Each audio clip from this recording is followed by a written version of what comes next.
Good morning, everyone. Scott Maybor here with your Medicare Missive for Thursday, the 30th of October. God, almost done. We're only 2 weeks into open enrollment. I can't believe it. I feel like I've not stopped working for months at this point. I wanted to talk today about the 3 ways to approach Medicare. So when I talk to a client, especially somebody new to Medicare, but I kind of go through this with everybody because a shocking number of people who are already on Medicare don't really understand it. I have a slide in the presentation I use that talks about how many, what the percentage is, and I think 70% off the top of my head said that they can identify the parts of Medicare. These are people who are on Medicare, and only 30%, I think, actually got it right. So people don't understand, period. That's the bottom line. So when I talk to a new client, A and B from the federal government comes from the federal government. There are no choices. People think, well, we have to talk. You sign up for A alone, or you sign up for A and B. If you're signing up for A alone, you have to have coverage from an employer, yours or your spouse's, and the employer has to be bigger than 20. So you could have your Part A, get your number, and continue on the group plan. Typically no premium. If you're actually going on Medicare or you're retiring on December 31st, you need to sign up for both A and B. B is your health insurance. There is a monthly fee. Currently $185. I believe it's going up to $206, but they haven't officially announced that for next year. As shocking as that is, going into the month of November. But government shut down, so it is what it is. Once you get your A and B, everything else is from a private insurance company. And there are 3, typically 2, but I have a 3rd option. And you pick which category, A, B, or C, you fall into.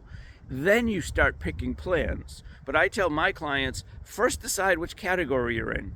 Category A, traditional Medicare. You use your A and B from the federal government. You have a supplement or a Medigap plan from a carrier. You have a drug plan from a second carrier. Could be the same, may not be. Standalone drug plan. So you have A and B, the paper card, you have a plastic card from whatever carrier you're using for Medigap, you have another plastic card for your drug plan. Does not include dental, does not include vision, does not include gym memberships. It is Medicare, traditional Medicare. You want dental and vision? I'll send you a link and you can look at the policies. That is option A, traditional Medicare. On the plus side, fixed monthly cost. You know what it's going to cost you every month. The downside, there's no network, there's no copays.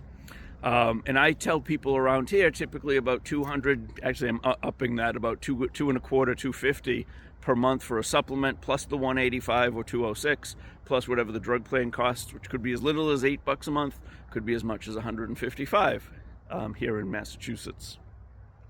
Option 2, or B, you go with an Advantage plan. An Advantage plan is an all-in-one plan, like you probably have from work. You have one card. Your paper Medicare card stays at home. You have one card. You use it at the pharmacy, the hospital, the doctor. It's from a carrier. It replaces A and B with the carrier's coverage, for good or bad. Arguments both ways.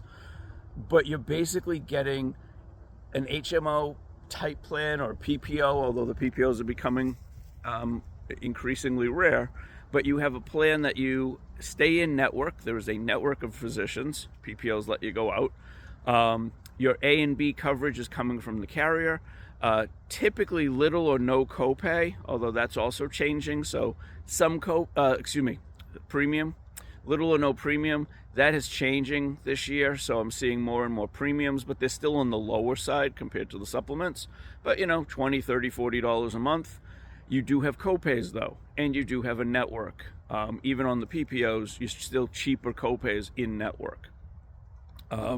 These plans are the ones that they advertise all the time, and they have some extras. You may get some dental coverage. You may get, although that's being reduced, you usually get some money for eyeglasses and hearing aids discounts and gym memberships and over-the-counter benefits and rides and food and all that kind of stuff. So that's option B. The Part C, as in Charlie, Advantage plans. Option 3, which is kind of exclusive, it's a newer option, for me anyway. These plans have been around forever, but this is a new option within these. Caveat for option 3, you need to be either self-employed, so you get a 1099, you have an LLC, or your employer is offering it. Now, this could be an employer of 1, could be an employer of 500, but the employer has to offer it. This is a Medicare savings account. I think these are brilliant.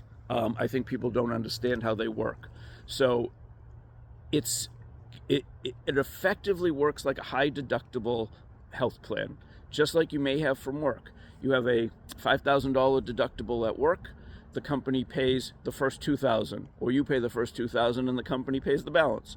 And in turn, you have lower monthly premium for your coverage because the first $5,000 isn't being paid for by the insurance company. And your employer can contribute to that $5,000 or not. Depends on the employer. This is the same concept. And with that high deductible model, you have a savings account that goes with it, and you can put money pre-tax, so you take $1,000 a month, $100 a month, whatever it is, you put it into the savings account, comes off your taxes, it grows tax-free, and as long as you use it for medical expenses, it is never taxed. Medicare savings account, same thing. You pick a $5,000 deductible, you get a $2,400 payment from the federal government into your savings account. So your $5,000 deductible is already down to $2,600. Then you pay $250 a month. In my example, $200 of it goes into the savings account. So you're writing off $250. You're putting $200 into the savings account. Your net cost for that plan is $50 a month. It has no network. It has no co-pays once the deductible's been met. You do have a standalone drug plan, so in that sense, it's like a supplement, but it is technically an Advantage plan. But you can see any doctor that is willing to accept the plan, which should be anybody who takes Medicare. There's no reason they wouldn't. You have this savings account, and you use that savings account for either co-pays, deductibles. You can use it for long-term care insurance. As you spend that, if you don't spend the money, so let's say you have, at the end of the year, $5,000 in there and you've only spent $1,000, $4,000 rolls over in 2027. Government gives you another $2,400. You contribute. This plan grows. The idea here is you have a big nest egg, tax-free, for medical expenses post-retirement. Option 1, option 2, option 3. Depends which one you're a fit for, depends what your budget is, depends what's a better fit, but those are the options, and always happy to discuss, and that's what I tell my clients. These are your 3 options. Which category do you want to look at? Give some thought to the pros and cons of each. Then we can drill down on what's the best drug policy for you, because if you're getting if you're getting an Advantage plan, you don't need to pick a drug plan. You don't pick a separate drug plan. It's part of the supplement. It's embedded coverage. So it may be the driving factor in which Advantage plan you choose, but ultimately, let's first pick a category and see which makes the most sense. One final thought, sometimes the drugs, and this is again less so, but sometimes the drugs are much cheaper on Advantage plans than they are on the standalone drug plans. That may be a determining factor. If you're going to save a couple $1,000s a year, does it make sense to put up with the potential frustration of an Advantage plan? I don't know. That's your call, not mine. I'll lay it out for you. You tell me how to proceed. Give me a call. Send me a comment. Thanks for watching. Have a great day.